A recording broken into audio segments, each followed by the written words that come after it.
Good afternoon, everybody, and welcome to our next panel. I am Michael Goodman. I am an analyst with Parks and Associates. We're a research and consulting firm providing intelligence on consumer technology markets.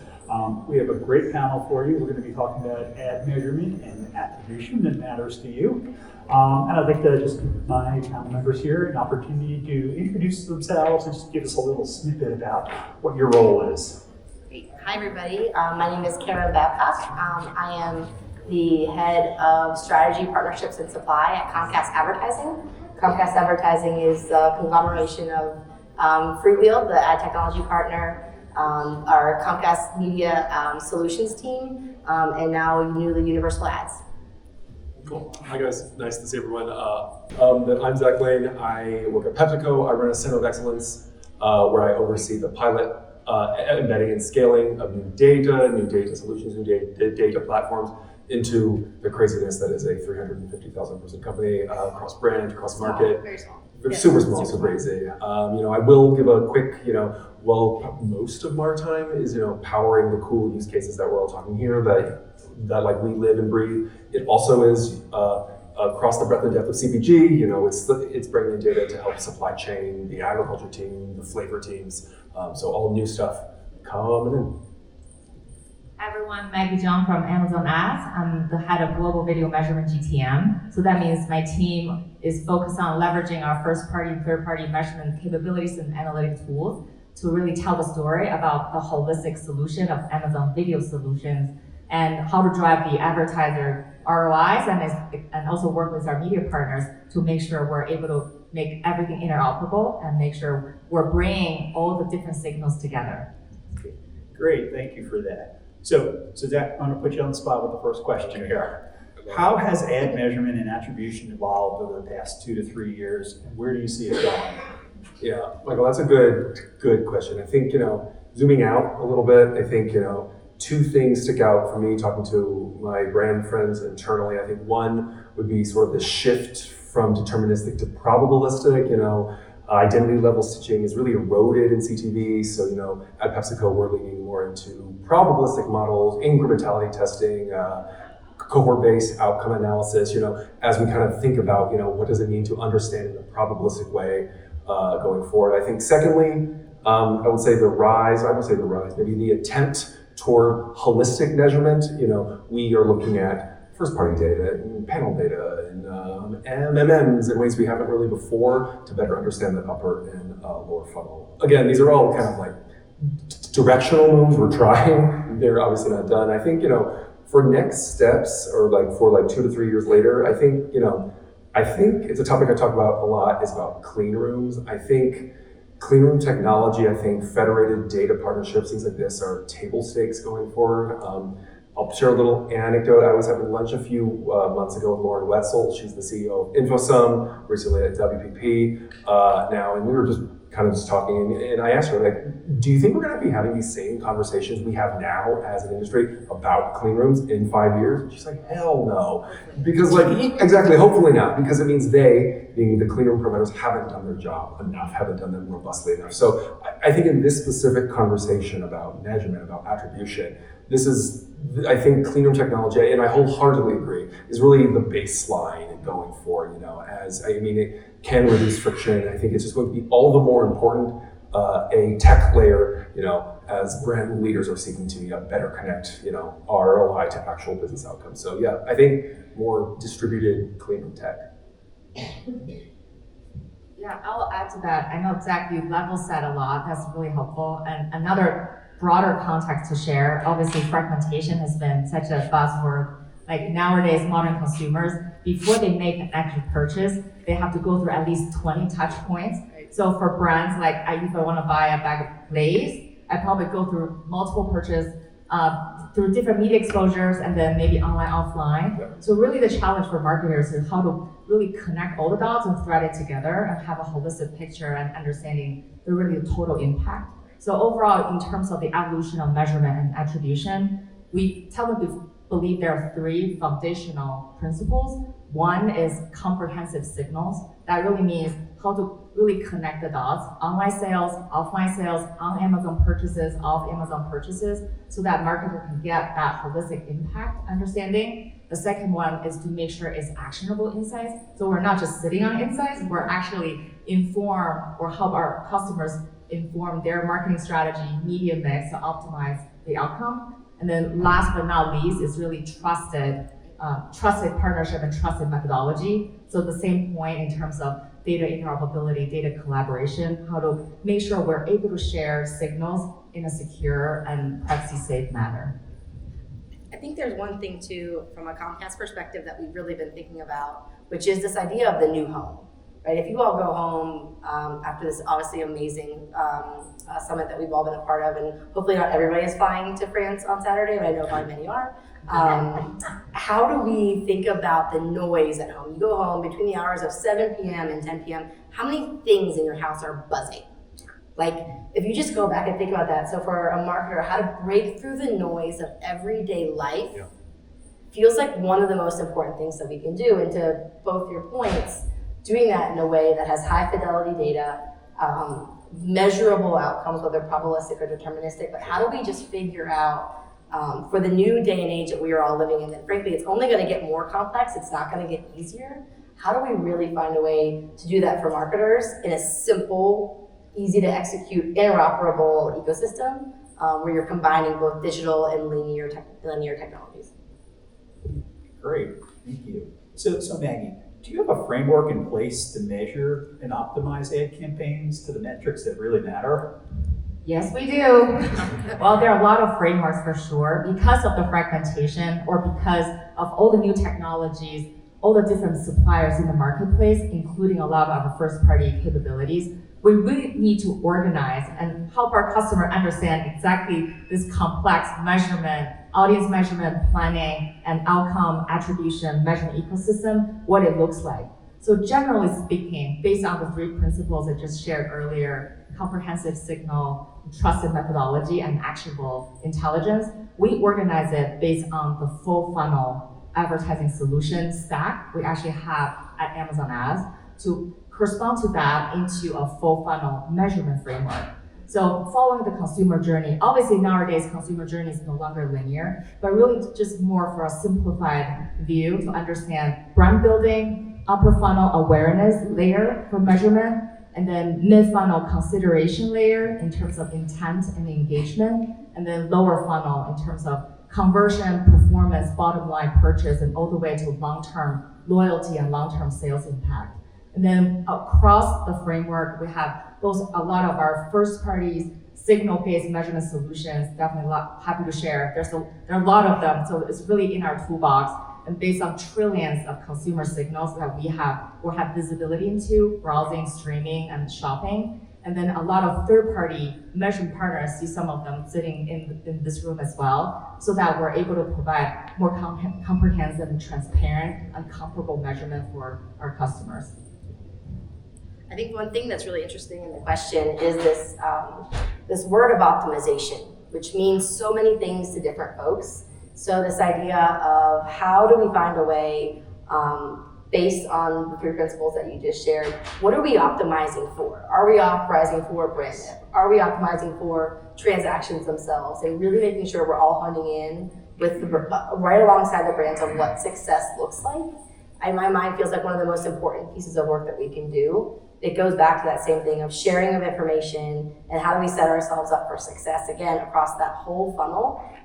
The one thing that we talk about a lot, especially within the space of video and measurement and attribution, is we have a lot of work to do, especially with taking what ad exposures exist in the traditional video or TV ecosystem and then proving the tie-in to Maggie's point about all the different touch points with the consumer. What the world requires right now is instant gratification. Every time you see something, it's like I was actually talking to somebody earlier today. It's like that Veruca Salt, like I want it now. Like that moment where you see something, you want to be able to execute it in 3 clicks, and you better be able to do it very easily.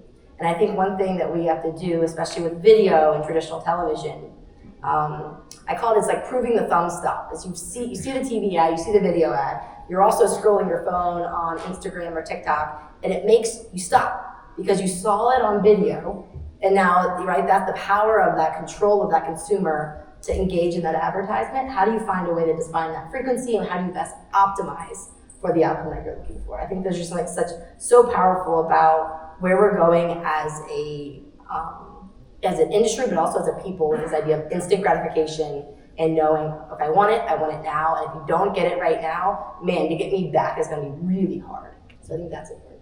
So Karen, you just mentioned something about multiple touch points. Can incremental actions be taken along those touch points?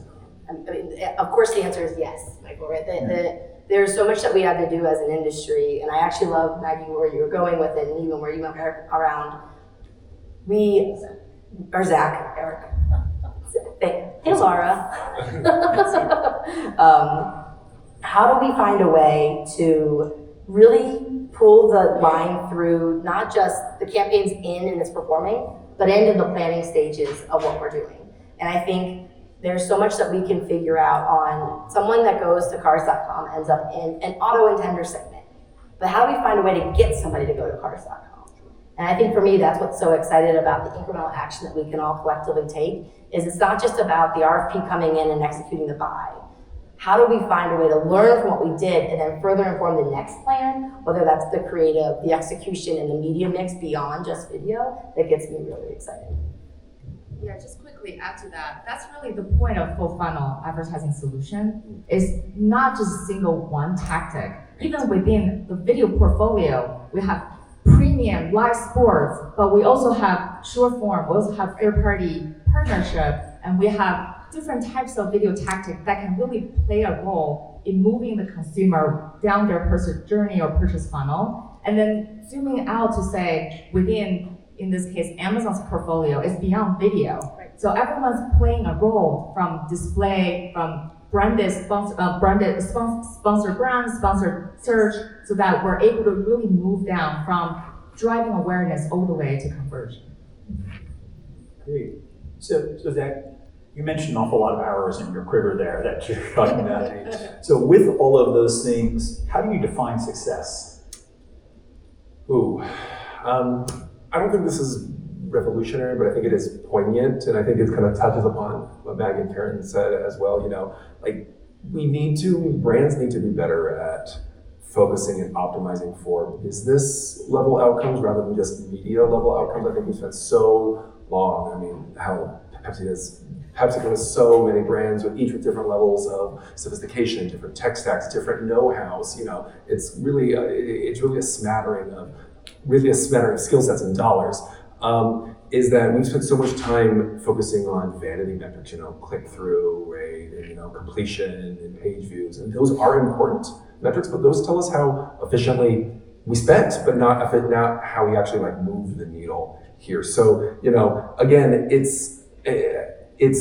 I don't think it's like the most revolutionary concept here, but like it's being able to focus on these outcomes. You know, did we actually bring some folks into the tent? You know, did we actually see sales lift? Did we actually build equity, LTV, something along these lines? And I feel like, you know, again, it's not groundbreaking, but putting these outcomes first, and I think we might differ per brand, especially in my portfolio, but putting these first and then working backwards, operationalize, instituting a business outcome, you know, a measurement strategy first before the first dollar is spent. I think that is something that, you know, it sounds so simple, but like we don't do that. So I think we really need help from our friends and our agency friends who are not here to help us on that journey. I love that idea of optimizing before you start. Yeah. I think there's something that's so powerful around what we're all moving 1 million miles a minute to go do it, but how do you take a pause and say, but what are we doing? Yeah. I think that's just so powerful. I think that's also the shift of mindset in terms of objective-based planning and activation and measurement. Full funnel again is more about now shifting that from just reach, media awareness, or media tactic to the actual purchases, long-term sales, or customer loyalty, lifetime value. Yeah. Karen, can you accurately measure performance across media channels? We're working on it. I think the great part about Comcast data right now is we really pride ourselves on the fidelity of being able to say that Maggie saw the ad and then eventually Maggie bought the thing. And I think there is a really awesome come to market that we can define and make more and more simple to show all of the different touch points throughout that customer journey. Because someone that's buying a Kia is going to have a different funnel and activation than somebody that's in market for Pepsi. And how do we find a way continuously to understand the way to accurately measure that? And I think one thing that's come up a couple times, which comes down to what Maggie was saying around interoperability.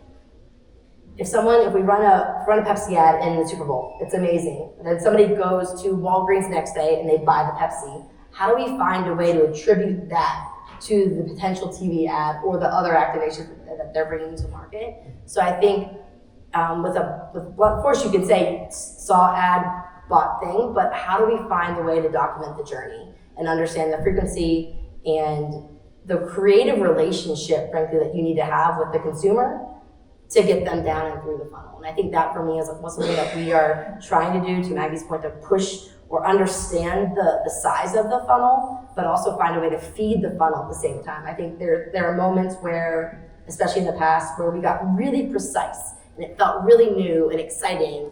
Addressable is the way to go, and how do we get really precise? And I love what you said earlier about probabilistic, because how do we find a way to discover new customers? And I think one thing that media, we have a tendency to do sometimes is we're like a nice little pendulum swing. We go from one side the whole way to the other, but how do we find a way to land in the middle to really prove those incremental actions and those incremental activities and exposures with not only the funnel itself, but feeding the proverbial funnel with those new consumers? I think just to add to what you said too, I think, within a channel, yes. I think cross-channel, that's so challenging for a company like ours, like it's too fragmented, no standardization. PepsiCo touches 1 billion consumers in over 200 markets every single day.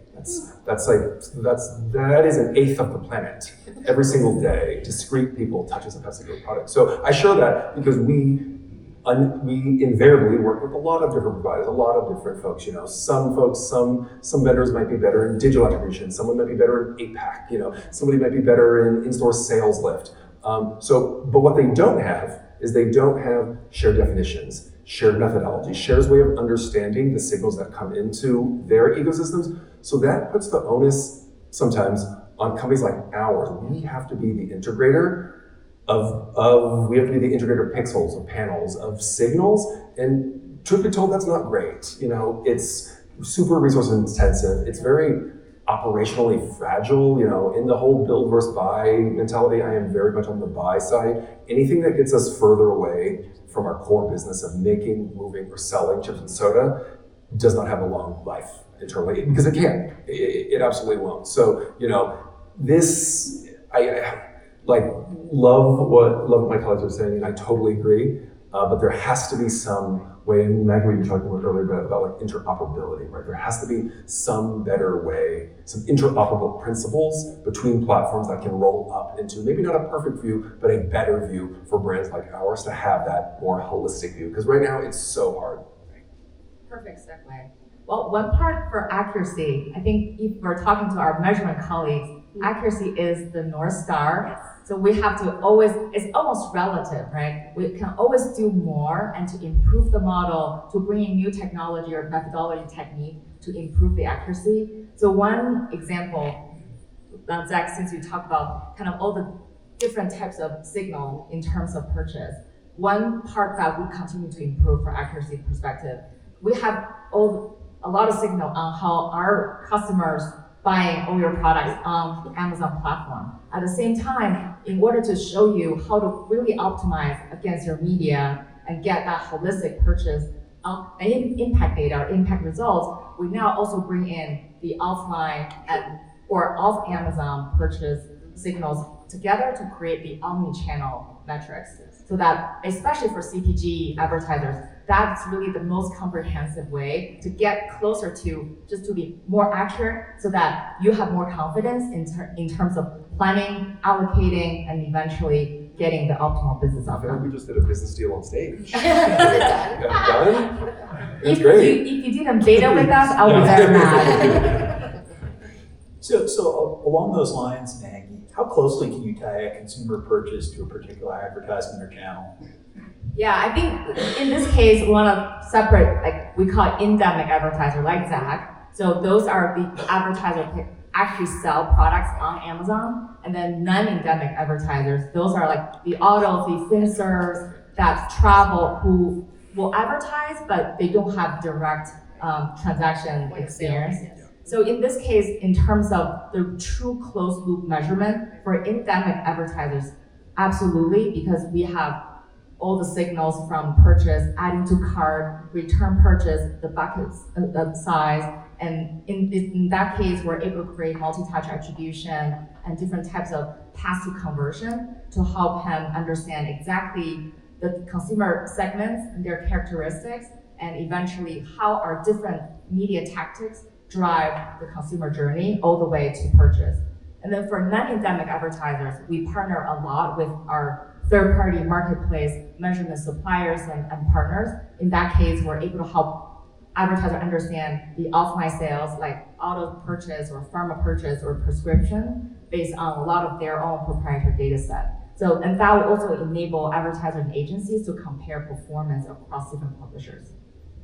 I think this goes back to what you were saying in the beginning, clean rooms. Like we have to find a way to create simple and easy ways to join data from things that are getting executed separately. Yep.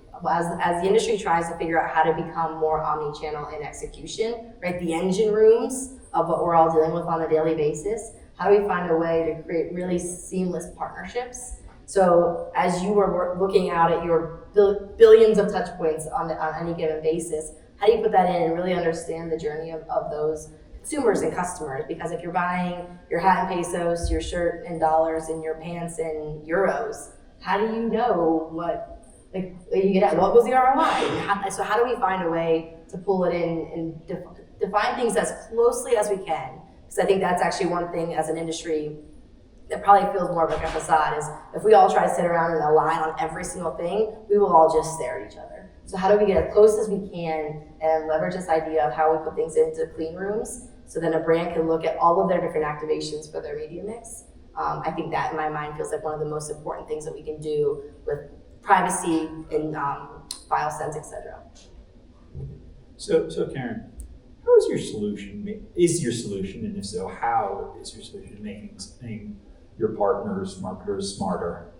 So as Comcast Advertising, in a really great way, we get to wear many hats. So first and foremost, we have our technology system of FreeWheel, which is hopefully enabling, from an interoperable perspective, some of the most premium video publishers in the digital world to connect to as many brands as possible through whatever buying mechanism they are choosing.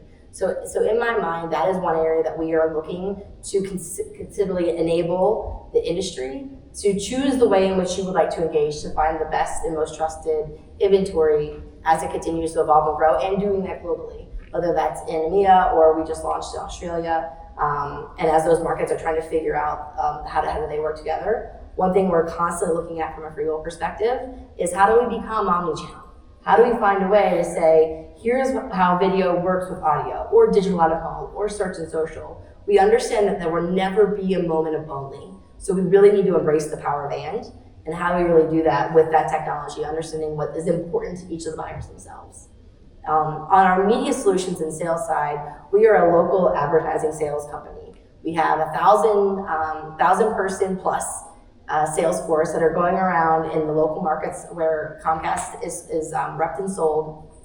And we are finding ways to bring SMBs into that premium ecosystem and to show them, if you are a local furniture store, how do you find a way to get to the right audiences at the right time, with the right frequency to drive towards a business outcome that you count on, because you are a local advertiser and you need to figure out whether you're going to either invest in advertising or invest in building a different building for your company. And we want them to trust us with that hard decision, because we don't want them to have to figure that out. They need to be thinking about selling their goods and pulling pieces up. So I think in my mind, as I think about those two pockets of opportunity for us, whether it's a FreeWheel side for interoperability and providing choice, but then into the space of local media and sellers, and how do we really drive and give them the tools We just launched a partnership with a company called Clarivoy from a local auto perspective.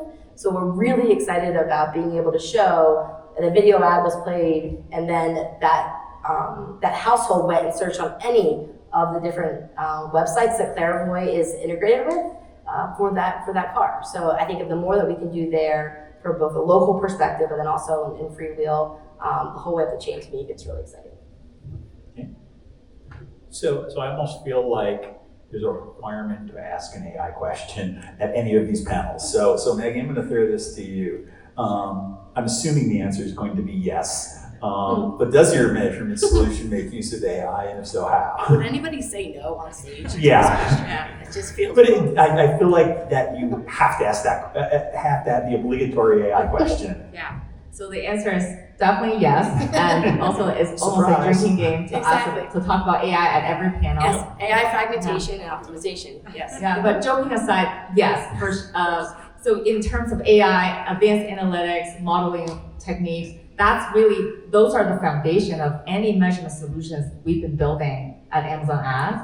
So a quick example in terms of multi-touch attribution, we've moved beyond just last touch attribution. I think hopefully by now for digital advertising industry, we have awakening of that, and in terms of understanding and properly crediting different touch points, and especially leveraging AI machine learning modeling, we're able to create also random trial so that we're able to also identify and single out incremental causal impact of each individual tactic and touch points, and holistically to help our advertiser understand the impact and how to better allocate their media.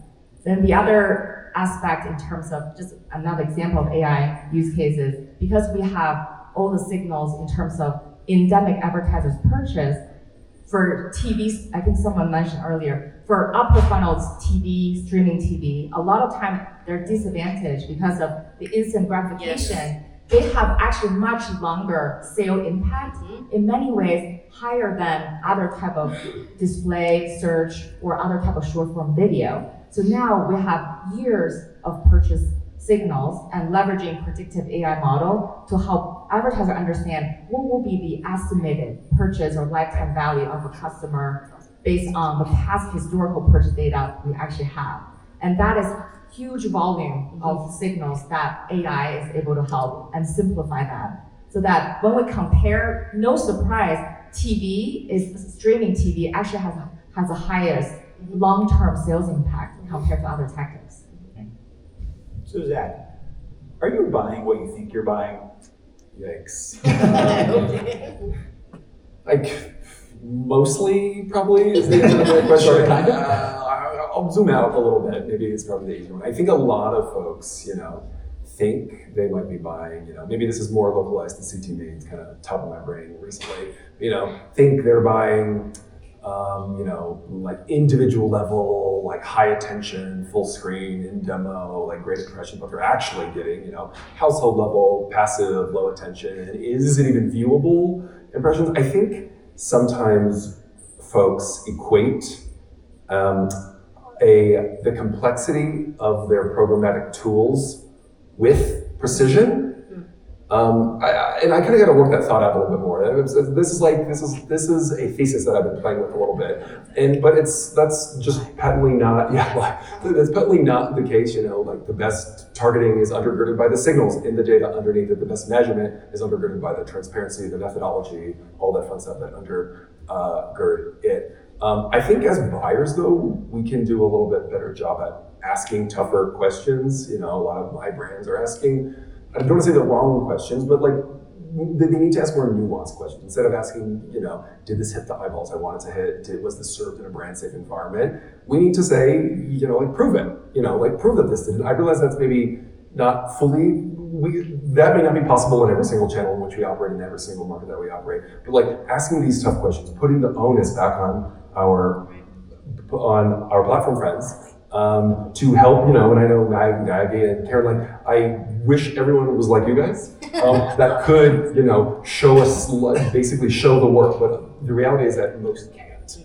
So we're left with this, this like tier of like premium folks, and then this longer tail of folks that just can't actually prove that. So yeah, so Mike, that's a way of saying like, mostly, kind of. Sort of, kind of? Yeah. Definitely, we're more than happy to help. I think one key theme that across our conversation so far is really about transparency and interoperability. So we're working on based on Amazon Marketing Cloud, really allow advertisers to come in with permission in a very privacy safe and secure environment to query the data. So we can prove out the performance.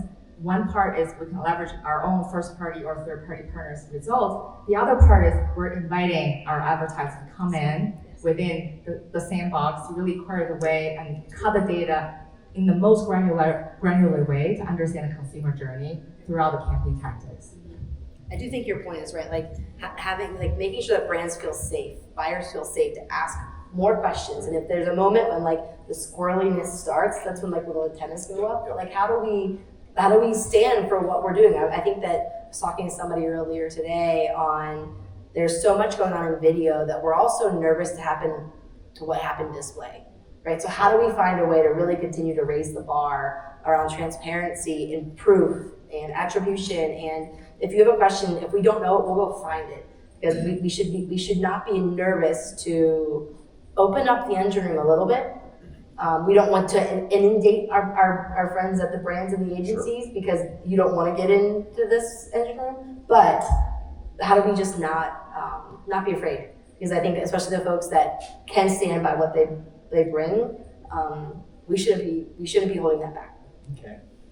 So one of the themes, I hear this a lot at this show and other shows, is we need more data. Zach, you told us what 2 billion transactions a day. I think is what you said. That's a lot of transactions. That's a lot of You said trillions. Yeah, Yes. that's a lot of transactions. That's a lot of touch points. Is there such thing as too much data? I don't think we have I don't think we have a problem with too much data. I think we have a data utility problem. I think there's plenty of signals out there that can action smart decision making, but it's often in the wrong spot, the wrong format, the wrong silo to really maximize its efficacy. And I think there's two big reasons for this. Having a lot of friends kind of on the brand side and chatting about this, I think that's firstly, I think a lot of folks experience data overload but don't have a clear activation plan. I know a lot of folks just like collecting as much as they can. It's like, don't do that for so many reasons. But but they don't have the infrastructure, the talent, the know-how, the workflows to make any sense of it. I heard this at an event a few weeks ago. That's how you turn your data lake into a data swamp, like 100%. You can say I said that, but Such a visual I know. picture. And then secondly is just the simple fact that we've all kind of mentioned is just fragmentation, right? Like my marketers work with a ton of different folks. They work with DSPs, they work with media platforms, they work with retailers. They all have their own KPIs, their own walled off data without any connective tissue to make sense of it. It's just so challenging here. It's like you asked, like, is there too much data? There's definitely not too much data, but I think we lack the interoperability that we've all kind of touched upon to make sense of it cross-platform, right? The gap here is standardization in my mind. Like there's no way for us, and there's no great way for us to really define or really create audiences, across platforms or understand audiences across platforms without better standardization across them, and that really prevents genuine performance benchmarking, full stop, in my view. Kind of. Data swamp. Data swamp. Data swamp. Got it. So Karen, do you offer non-attention metrics as part of your solution? So I would say that as of right now, attention metrics across the board are also not standardized. Fun fact, they're also not standardized. And like we even just mentioned in the front end of this panel, attention right now is really hard, right? Because there's so much going on at any given moment. So as of right now, what we're really optimizing for is outcomes. So how do we find a way to create a better data story so we can understand how folks are engaging with advertising across the day? So as like a working example, things that we're trying to figure out is if I show somebody an advertisement for Pepsi between the hours of 3 and 6 p.m., they're far more likely to then activate against that at dinner time. So how do we find a way to create relevancy where you're breaking through the noise of every single day? So maybe you're not finding a way to measure attention because it's such a obfuscated concept that everybody wants to look at a little bit differently. But how do we find a way to bring attention to the service by looking at outcomes? And I think that's where it goes back to the fidelity of Comcast data and what we're really trying to bring to market, taking in, again, not only that first party data signal, but then looking at probabilistic measures around it to really drive for brand relevancy and contextual relevancy, because so much of it matters. And so what is that person thinking about in that moment in time? If you're watching a television show or a short form video on something that's hilarious, like the last thing that you want is some super serious ad creative that you're just not going to connect with. So how do we find a way to actually show consumers that advertising deserves your attention and then prove to the brands that it works and we know how to place the right brand at the right moment by showing outcomes. So I think it's, for us, the way we've approached it is far less about attention metrics and measurement, but more about outcomes driven by optimization and better planning. Okay, so we're starting to run out of time here, so I'm going to throw one more question to you, Pam. I'm actually going to ask you all to answer this one, not that you haven't been doing that already. But Karen, I'm going to start with you, and if you could just kind of go down the line. What is the number one thing that needs to occur to improve ad measurement, in your opinion? So first and foremost, I think arms and legs inside the car at all times, because I think the best part about being part of this industry right now is the pace, and we have a lot to figure out. So I think the one thing, when you heard it live here, is this idea of interoperability. How do we find a way to bring to brands a far easier way to execute across the different media mixes they are, and then suggest things to them?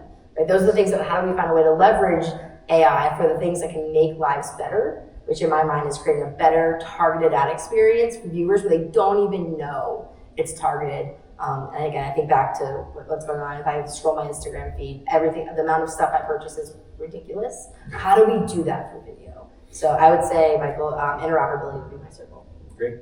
Zach? That's great. I think I'm going to build off you a little bit, Karen. I'm going to repeat a little bit what I said earlier. I think we have over-optimized for the wrong thing for too long. We have over-optimized for these vanity metrics for so long. Again, they are important in some contexts. They're important in their own right. But just to repeat myself a little bit, they can tell us how efficient we spent money, but not the results we're actually trying to build towards. So, a little bit, and I think this will manifest differently versus different brands, different companies, but it really is about operationalizing before the first dollar, a business outcome focused framework here. That might differ, some brands might want to prioritize lift or something else, but still, having this business outcome focus. So I think I'll end with in summary, I think, we should resist the temptation to declare victory over things that don't matter. That would be Did you drop your mic? Drop my